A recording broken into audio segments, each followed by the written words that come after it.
आज जो मैं ये बात बोलने जा रहा हूँ ये है छात्रों के लिए, अभिभावकों के लिए और शिक्षकों के लिए।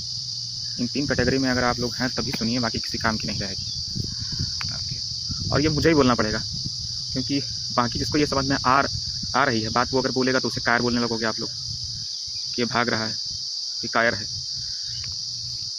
और वो ये है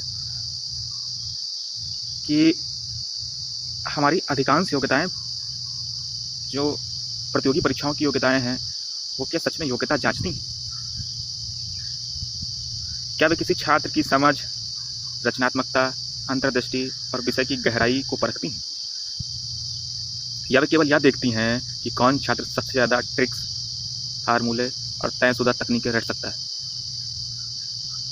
यह सच है कि आज बहुत सी प्रतियोगी परीक्षाओं के सवाल ऐसे बनाए जाते हैं कि जिनका समाधान किसी विशेष ट्रिक, टेक्निक पर निर्भर होता है। अगर छात्र को वह तकनीक पहले से याद नहीं है तो केवल सामान्य समझ और तार्किक सोच और विषय की गहराई के आधार पर सवाल हल कर पाना लगभग असंभव हो जाता है, खासकर तब जब समय सीमित हो।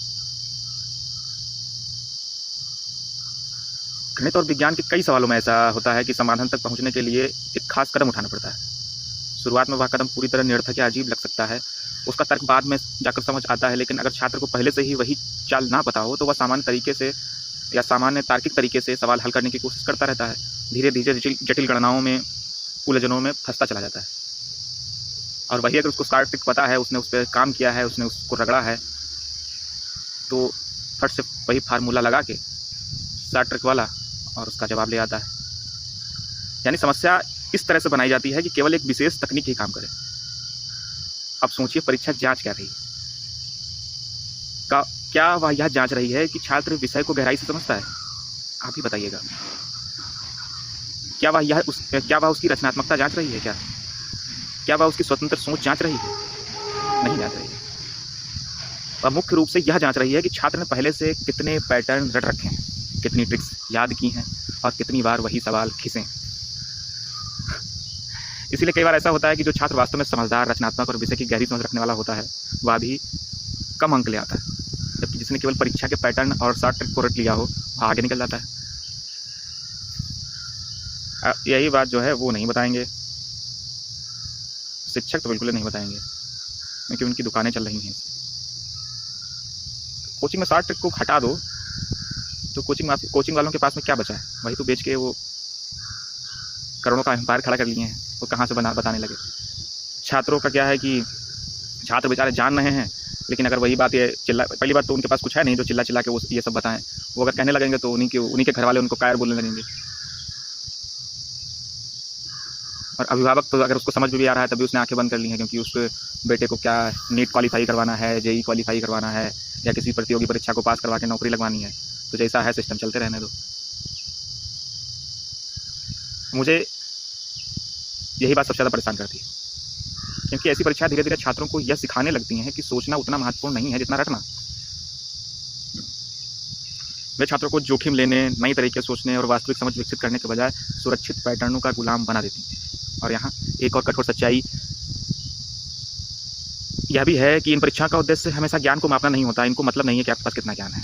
इनका उद्देश्य है कि कौन छात्र लंबे समय तक अनुशासित तरीके से मेहनत कर सकता है, कौन लगातार एक रस अभ्यास कर सकता है, कौन सिस्टम द्वारा दिए गए काम को बिना सवाल किए निभा सकता है। यानी यह परीक्षाएं कई बार रचनात्मकता से ज़्यादा अनुशासन और अनुकूलन क्षमता को पुरस्कृत करती हैं। वे यह दिखाती हैं कि छात्र कठिन और दुर्बोध रूटीनों को कितना याद रख सकता है, बार बार वही प्रक्रिया दोहरा सकता है या नहीं, कठिन मानसिक थकान के बावजूद सिस्टम के हिसाब से काम करता रह सकता है या नहीं, और तयशुदा ढांचे में खुद को फिट कर सकता है या नहीं। अब इसका मतलब यह नहीं है कि मेहनत बेकार है, मेहनत हमेशा मूल्यवान है। लेकिन समस्या तब होती है जब पूरी शिक्षा व्यवस्था केवल उन्हीं छात्रों को योग्य मानने लगती है जो रटी हुई तकनीकों में तेज हों, और उन छात्रों को कमतर समझने लगती है जिनकी वास्तविक समझ, कल्पना शक्ति और स्वतंत्र सोच हो। समाज को केवल आदेश मानने वाले लोग नहीं चाहिए भाई, समाज को सोचने वाले लोग भी चाहिए। ऐसे लोग चाहिए जो समस्याओं को नए तरीके से देख सकें, जो केवल पुरानी चालें ना दोहराएं बल्कि नए रास्ते बना सकें। लेकिन दुख की बात है, हमारी बहुत सी परीक्षाएं ऐसे लोगों को पहचान ही नहीं पाती। इसीलिए अगर कभी किसी छात्र को यह लगे कि मैं समझदार हूँ फिर भी इन परीक्षाओं में संघर्ष क्यों कर रहा हूँ, तो उसे तुरंत खुद को मूर्ख नहीं मान लेना चाहिए। संभव है कि समस्या उसकी बुद्धि में नहीं बल्कि उस परीक्षा पद्धति में हो जो समझ से ज़्यादा रटने को महत्व देती है। और हाँ, सच यह भी सच है कि जब तक यह व्यवस्था है तब तक छात्रों को उसके नियम समझकर चलना भी पड़ेगा।